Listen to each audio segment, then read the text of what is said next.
Bonjour, je m'appelle Angélique, je suis la responsable du Marionneau Nation Charonne. L'inventaire est un moment important dans la vie de magasin. Il permet de connaître la démarque.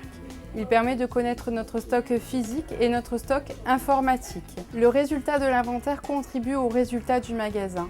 La mise à jour du stock permet une optimisation de l'approvisionnement puisque le réassort est calculé sur le stock. Un stock juste, réappro juste. En tant que responsable du magasin, je suis garante du résultat de l'inventaire, de sa préparation, de son déroulement, ainsi que des opérations post-inventaire. En ce début d'année 2009, nous faisons de nouveau l'inventaire, mais avec une nouvelle société d'inventoristes. Rassurez-vous, la procédure est la même que dans l'année 2008, mais pour éviter les pièges, je vous invite à me suivre. 21 jours avant, je ne procède plus au retour caisse ni au retour marchandises vers la plateforme, notez-le bien. 10 jours avant, je ne fais plus aucun transfert vers les magasins et je ne reçois plus les transferts des autres magasins, je me dois de les refuser. 8 jours avant, il faut bien ranger la réserve. Il faut bien mettre les produits des mêmes références les uns derrière les autres. Ne pas oublier d'afficher les affiches à inventorier, comme ceci, et ne pas mettre les produits trop haut afin que les inventoristes aient libre accès. Là, je vérifie que tous mes testeurs sont rangés par marque et qu'il ne manque aucune étiquette, un code barre, comme ceci.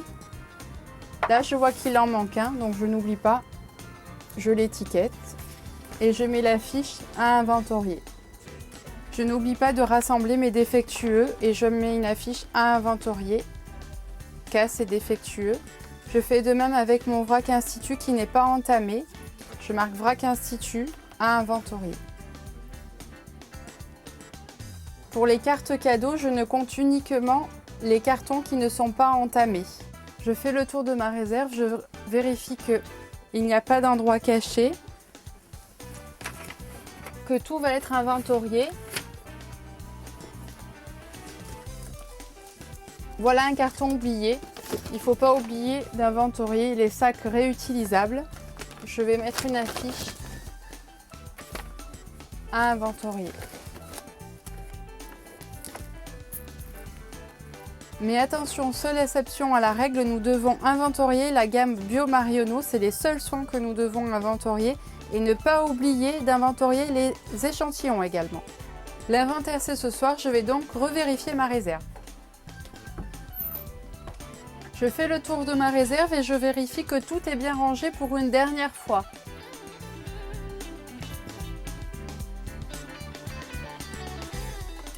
Une boîte vide, je la jette.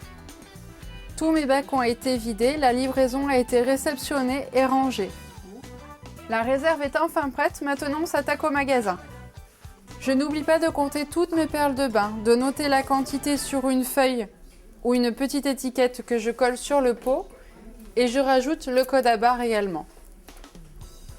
Je vérifie que tous les produits soient bien rangés, que les étagères ne soient pas trop surchargées.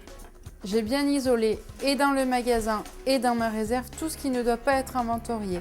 Les testeurs alcool entamés, les soins, la sachetterie, les emballages. Voici les soins qui sont mis de côté. J'ai bien noté ne pas inventorier. Je vérifie tous mes tiroirs afin que tous les produits soient à inventorier, séparés des produits non inventoriés. Là, ce tiroir, il n'y a que des produits à inventorier. J'ai également défait toutes les compositions et remis tous les produits vente en rayon.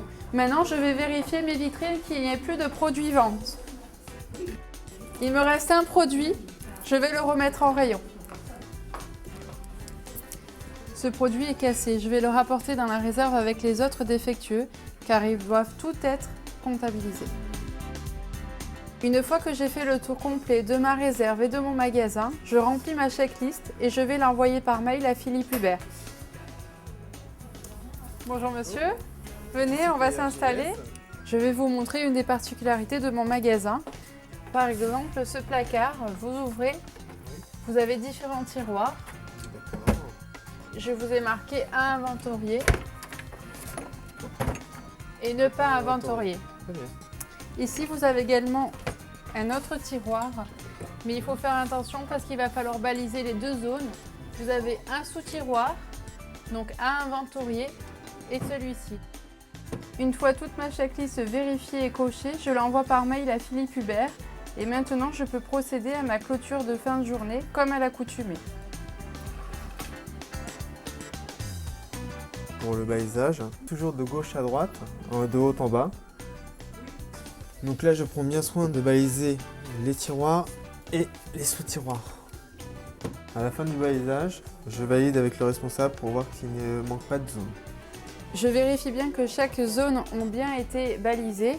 Cette zone commence 74 281 et finit à 74 307. Et entre-temps, je vérifie qu'aucune étagère n'a été oubliée. Attention, ce meuble a été oublié. Si une zone n'est pas balisée, comme celle-ci, elle ne sera pas comptée et donc ça sera de la démarque. Je suis d'accord avec l'inventoriste, donc je signe. C'est maintenant le tour du responsable RGIS de signer. Donc en premier lieu, je scanne l'étiquette de zone et puis je scanne chaque produit. En prenant soin, il y a deux types de comptage, donc le comptage à l'aveugle, pièce par pièce. Donc là, je vais commencer le deuxième comptage, donc le comptage à la quantité. Donc,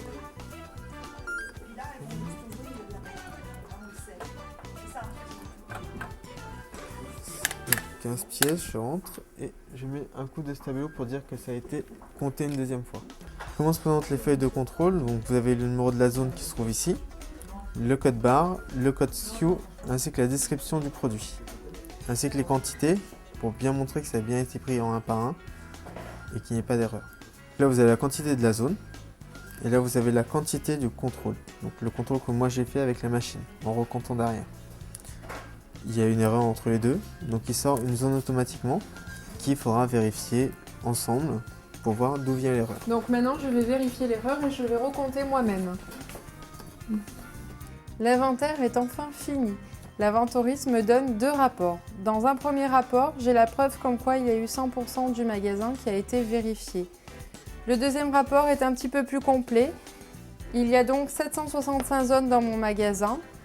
On me dit que dans un premier comptage, il y a 765 zones qui ont été comptées une première fois, puis une deuxième fois. Au total, il y a bien 100% du magasin qui a été compté deux fois. Maintenant, je suis sûre que l'inventaire est exhaustif, que toutes les zones ont été au moins comptées deux fois. Je suis garante du résultat de l'inventaire et de son contrôle. Je relis avec précision le compte-rendu de l'inventaire avant de le signer et je donne enfin mon OK. J'envoie les résultats à Philippe Hubert avec en clair le nombre de pièces comptées. Pour finir, je signe les deux rapports où je garde un exemplaire. Un inventaire est un moment très important où il faut rester très vigilant. Je vous souhaite un très bon inventaire.